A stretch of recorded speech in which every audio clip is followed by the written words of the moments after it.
On the afternoon of April 30th, 1945, the German leader took his own life inside his bunker. Following this event, the remaining German leaders in Berlin had a clear path to negotiate with the Soviets. Next in this program, we will analyze in depth the surreal conversations between the Germans and the Soviets, which finally concluded 2 days later. After Hitler's death, Goebbels and Martin Bormann were left in command of the weakened German position in Berlin. With the ability to initiate negotiations with their Soviet enemy, both men decided to send General Krebs to meet with Marshal Zhukov.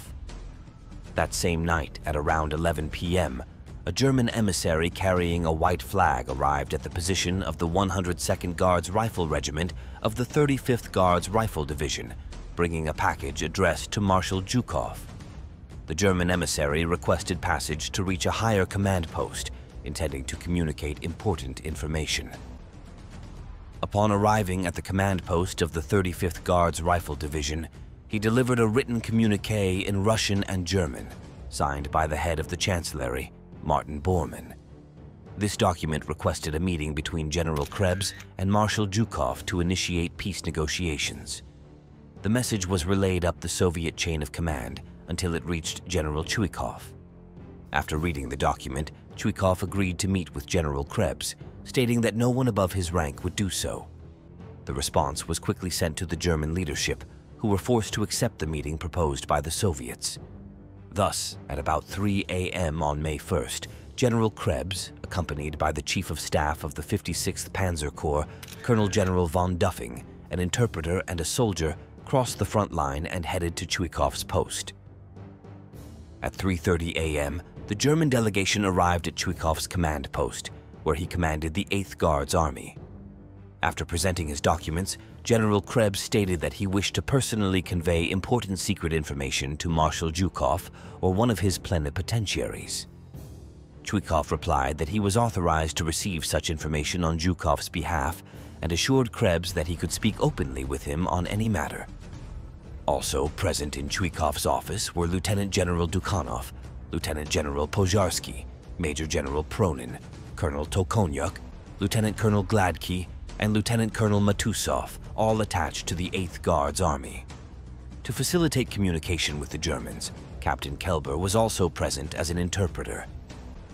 General Krebs handed Chuikov 3 documents dated April 30th, 1945, an authorization to negotiate with the Soviet command, a communication from Goebbels and Bormann to Stalin, and a list of the new German government and military command according to Hitler's wishes. In the communique, Goebbels and Bormann stated that at 3:50 p.m. on April 30th, 1945, Hitler had taken his own life in Berlin. According to the German leader's will, all state power in the country would pass to Reich President Admiral Dönitz.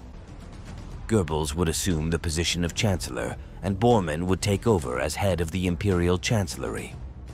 Based on Hitler's posthumous order, Reich Chancellors Goebbels and Bormann approached the Soviet High Command with a proposal to temporarily halt military operations in Berlin to explore the possibility of laying the groundwork for peace negotiations between Germany and the Soviet Union. These negotiations were justified as both nations had suffered the greatest losses during the war. Chuikov then reviewed the list detailing the new leadership of each ministry and military branch. It included Marshal von Greim as the new head of the Luftwaffe and Marshal Schörner as the new supreme commander of the ground forces. After listening to Krebs, Chuikov stated that he was not authorized to negotiate with the new German government. Instead, he asserted that the only matter under discussion should be the unconditional surrender of the Berlin garrison. To this, Krebs responded that Goebbels and Bormann could not, under any circumstances, agree to a surrender. First, because capitulating in Berlin would essentially mean the self-dissolution of the new government established according to Hitler's intentions. Second, they lacked authorization from Reich President Dönitz, who was in Mecklenburg and out of communication. Thus, the High Command in Berlin neither wanted nor was able to sign Germany's unconditional surrender. Krebs reiterated that they were only requesting a temporary armistice in Berlin to allow communication with the remaining members of the new German government outside the city. This would inform them of Hitler's posthumous intentions and, at the same time, officially announce his death and the establishment of the new government to the German people. This, Krebs argued, would consolidate and legally establish the new German government, providing the Soviet government with a legitimate negotiating partner for final peace talks. Chuikov responded that he would forward the request to Zhukov. When Zhukov received the information, he called Krebs directly and asked two questions. Where is Hitler's body? Is the new German government making a similar request to the Allied command, specifically the Anglo-American troops? Krebs replied that Hitler's body had been cremated immediately, as stated in his will. Regarding peace talks with the Anglo-American command, he explained that Goebbels and Bormann had not had the opportunity, as they were surrounded by Soviet forces and completely cut off from communication. At 5 a.m., Zhukov reaffirmed the demand for unconditional surrender and informed that he had contacted Moscow to update the government on the progress of the talks. After receiving Moscow's response, Chuikov asked Krebs about the whereabouts of Himmler, Guderian, and Göring, as well as the intention regarding the continued resistance of the Berlin garrison. Krebs answered that Himmler had been expelled from the party for treason, having failed to obey Hitler's direct order to withdraw all German troops from the Western Front to defend Berlin from the Soviet advance. He also reported that, without Hitler's consent, Himmler had begun talks with representatives of the United States and British governments regarding Germany's surrender. This led Hitler to believe that Himmler was planning to overthrow him and seize power. Regarding Guderian and Göring, Krebs explained that Guderian had been seriously ill and had effectively ceased performing his duties as Chief of Staff since March 15, 1945. As for Göring, he was also in poor health, had been relieved of his duties, and, according to Krebs, had gone to Bavaria. To the final question, Krebs firmly stated that they intended to defend the capital to the last man and the last bullet. At 8 o'clock in the morning, all the documents General Krebs had brought with him were sent to Zhukov. As the talks dragged on, General Sokolovsky, in his capacity as deputy commander of the 1st Belarusian Front, arrived to participate.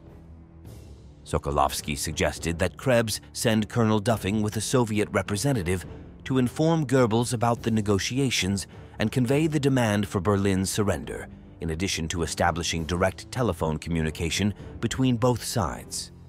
At 9 a.m., Colonel von Duffing, accompanied by the Soviet entourage, headed for the front line. As they crossed, they came under fire from the German side, forcing the Soviet delegation to turn back. Ultimately, only Duffing reached the German positions, where he reported on the progress of the negotiations and ordered the establishment of a telephone line. After informing Goebbels about the status of the talks, Duffing called Krebs and told him that Goebbels had demanded a personal report on the results. Before leaving to meet Goebbels, Krebs asked General Sokolovsky for a list of all Soviet demands. These were the 4 conditions set by the Soviets. The swift and unconditional surrender of the Berlin garrison. The entire garrison would be guaranteed their lives, allowed to keep their medals and personal belongings, officers would be permitted to retain their bladed weapons, and medical care would be provided to the wounded. If this condition were accepted, the Soviet government would not consider members of the new German government prisoners of war. Finally, the Soviet command would allow members of the Berlin government to contact Donitz so he could approach the governments of the 3 Allied powers and propose the initiation of peace talks. However, the Soviet command could not guarantee that the governments of Great Britain and the United States would engage in negotiations with the German government. At 2 p.m. on May 1st, Krebs returned to the German lines. After his departure, telephone communication was maintained with the German side, and military operations in this sector of the front were suspended, pending a definitive response from Goebbels. 4 hours later, a messenger sent by Goebbels arrived at Chuikov's command post to deliver Goebbels' official response. The letter, signed by Krebs and Bormann, contained the German government's answer to the Soviet proposal, clearly stating that they did not accept Zhukov's terms and that military operations would therefore resume. At that moment, Goebbels decided to take his own life, along with his wife. Chuikov was displeased with this response and immediately cut off communications with the Germans. However, it was Stalin himself who had to order the resumption of the assault against the last German-held positions in Berlin. The fact that Stalin had to give this order is notable, as there is no record of any prior interference by Stalin in the assault on the city. This suggests that Zhukov's forces may have interpreted the initial negotiations as a premature surrender and, as a result, halted most offensive operations. Stalin's intervention may have been necessary to restart combat operations. Perhaps Stalin wanted to emphasize that the battle would not end until all German troops in the city surrendered. In any case, his order was carried out to the letter, although Soviet soldiers increasingly avoided launching costly offensives, particularly in the heavily fortified government district. On the night of May 1st, 1945, General Helmuth Weidling returned to the Führer bunker and found the place in chaos. Everyone was preparing to abandon the shelter, and orders were confusing. General Hans Krebs informed him that there were no further instructions for him or the troops still fighting in Berlin.